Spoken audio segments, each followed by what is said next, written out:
दोस्तों आज हम LIC कन्यादान पॉलिसी और सुकन्या समृद्धि योजना के बारे में इस वीडियो में बात करेंगे और कंपेयर करेंगे कि दोनों में से कौन सी ज्यादा बेनिफिशियल है आपके लिए।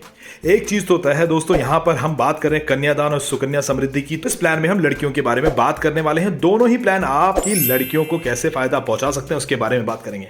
देखिए दोस्तों, तो यहां पर बेनिफिट का मतलब सबके लिए अलग अलग हो सकता है। जैसे कुछ लोग के लिए होता है कि भाई मेरे को इन्वेस्टमेंट में कितनी रिटर्न्स मिलने वाली हैं, और वहीं पर कुछ लोग लिए होता है यार कैसे अपने पूरे परिवार की फाइनेंशियल सिक्योरिटी मिल सकती है।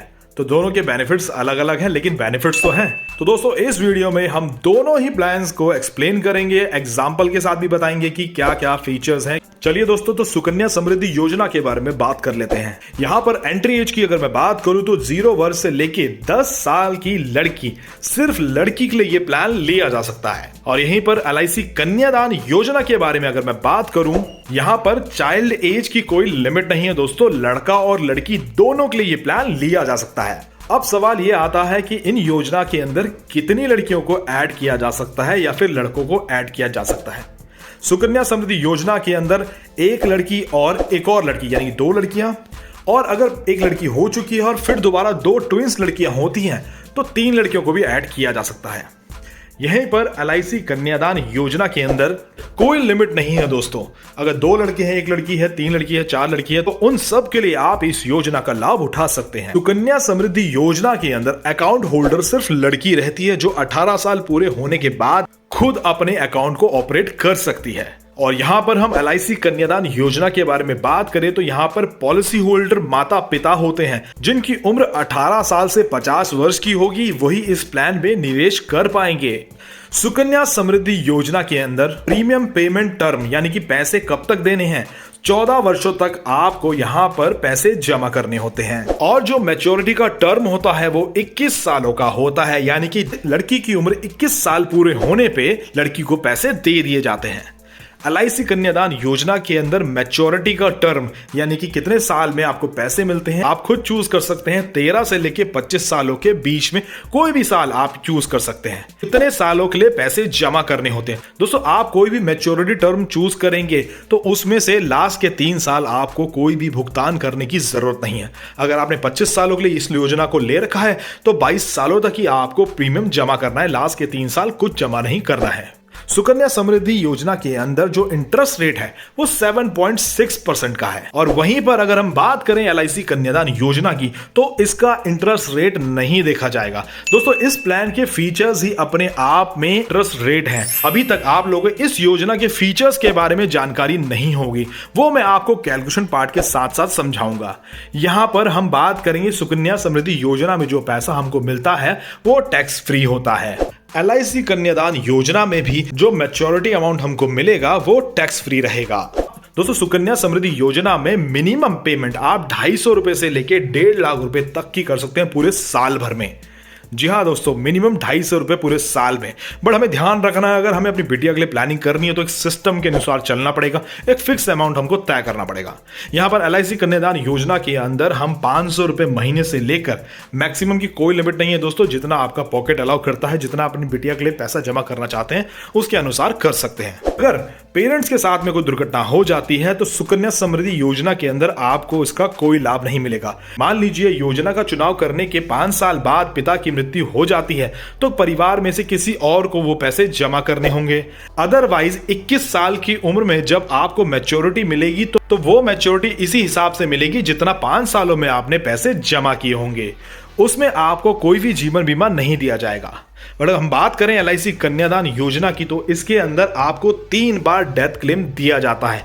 इसीलिए दोस्तों इसके इंटरेस्ट रेट को कैलकुलेट हम लोग नहीं कर पाते हैं। एक परिवार के मेन मुखिया के चले जाने के बाद में LIC 3 बार डेथ क्लेम क्यों देती है और कितना देती है उसके बारे में भी बात कर लेते हैं, पर उससे पहले हम एक कैलकुलेशन दिखाएंगे।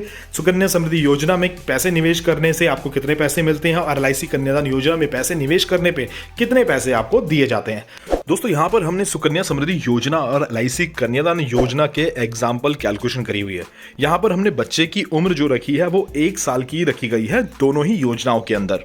दोनों ही प्लान्स के अंदर हम जो इन्वेस्टमेंट करेंगे वो 4,000 रुपए महीने के हिसाब से करेंगे। सुकन्या समृद्धि योजना के अंदर 14 सालों तक हमको 4,000 रुपए भरने हैं और LIC कन्यादान के अंदर हमको 19 सालों तक 4,000 रुपए भरने हैं। दोस्तों कैलकुलेशन को बड़े ध्यान से समझिएगा, कई बार अधूरी जानकारी की वजह से हम अपना बहुत बड़ा नुकसान करा लेते हैं। यहाँ पर सुकन्या समृद्धि योजना के अंदर हम जो टोटल पैसे भरेंगे 14 सालों तक वो हो जाते हैं 7,20,000 रुपए और LIC कन्यादान के अंदर हम जो पैसे भरेंगे 19 सालों तक वो हो जाएंगे 9 लाख रुपए। अब जानते हैं मैच्योरिटी पे कितने पैसे हमको मिलने वाले हैं। हम बात करें सुकन्या समृद्धि योजना की तो यहाँ पर हमको 20,41,000 रुपए दिए जाएंगे जो कि लड़की के 21 साल पूरे होने पे दिए जाते हैं। दोस्तों यहाँ पर आप 18 साल पूरे होने पे लड़की के नाम पे 50% पैसा पढ़ाई के लिए भी निकाल सकते हैं, लेकिन सिर्फ पढ़ाई के लिए। और यहाँ पर LIC कन्यादान योजना के अंदर हमें 20,53,000 रुपए दिए जाते हैं मैच्योरिटी के टाइम पे। सुकन्या समृद्धि योजना के बारे में बात करूं तो एजुकेशन और शादी के लिए ही पैसे यूज किए जा सकते हैं बस, बट LIC कन्यादान योजना के अंदर आप ये मैच्योरिटी अमाउंट कहीं भी यूज कर सकते हैं। अब बात करते हैं अगर पॉलिसी होल्डर के साथ दुर्घटना हो जाती है योजना में निवेश करने के 4 साल बाद तो क्या डेथ क्लेम दिया जाता है। मैं बात करूं सुकन्या समृद्धि योजना की तो यहाँ पर कोई भी डेथ क्लेम नहीं दिया जाता है। आपने इन 4 सालों में जितना भी पैसा इसके अंदर जमा किया था वो इसके अंदर जमा रहेगा और 21 साल की उम्र में लड़की की मैच्योरिटी पे उसी का ब्याज आपको दिया जाएगा। LIC कन्यादान योजना के अंदर आपको डेथ क्लेम मिलता है। जैसा कि मैंने बताया था कि इसका इंटरेस्ट रेट नहीं है, इसके फीचर्स हैं। यहाँ पर अगर नेचुरल डेथ की वजह से मृत्यु हुई है तो 7.5 लाख रुपए परिवार को दे दिए जाते हैं और अगर एक्सीडेंट की वजह से हुई है तो 11 लाख रुपए परिवार को तुरंत दे दिए जाएंगे। उसके बाद हर साल 75,000 रुपए बच्चों के लालन पालन के लिए देती रहेगी LIC जब तक मैच्योरिटी नहीं हो जाती। 22 साल का प्लान को लिया था -4 साल तो 18 साल बचे और 18 सालों तक LIC पैसे देती रहेगी यहाँ पर। इसके बाद जब कन्यादान का टाइम आएगा, जब 22 साल पूरे हो जाएंगे तो उस समय भी फिर से 20,53,000 रुपए परिवार को दे दिए जाएंगे। तो टोटल अगर मैं नेचुरल डेथ के हिसाब से चलूँ तो टोटल पैसे 41,50,000 रुपए इसके अंदर होते हैं। दोस्तों ये है LIC कन्यादान पॉलिसी के फीचर। देखिए यहाँ पर सुकन्या समृद्धि पॉलिसी और LIC कन्यादान को कंपेयर हमने किया है। यहाँ पर ये चीज़ें क्लियर हुई हैं कि देखिए जिसका बजट रहेगा उसके हिसाब से वो प्लान ले सकता है। सुकन्या समृद्धि जरूरी नहीं है कि हर साल आपको एक ही अमाउंट जमा करना है, वहाँ पर आप अपने हिसाब से मिनिमम 250 रुपये तक साल के जमा कर सकते हैं, उसी के ऊपर आपको ब्याज दिया जाएगा। बट LIC कन्यादान योजना एक सिस्टमैटिक प्लान है जिसके एक सिस्टम के अनुसार आपको पेमेंट करनी होती है और उसी के अनुसार आपको ये सारे फीचर्स दिए जाते हैं। आई होप दोस्तों आपको चीज़ें क्लियर हो गई होंगी, आपको आसानी हो जाएगी प्लान को चूज करने के लिए। मिलते हैं नेक्स्ट वीडियो में।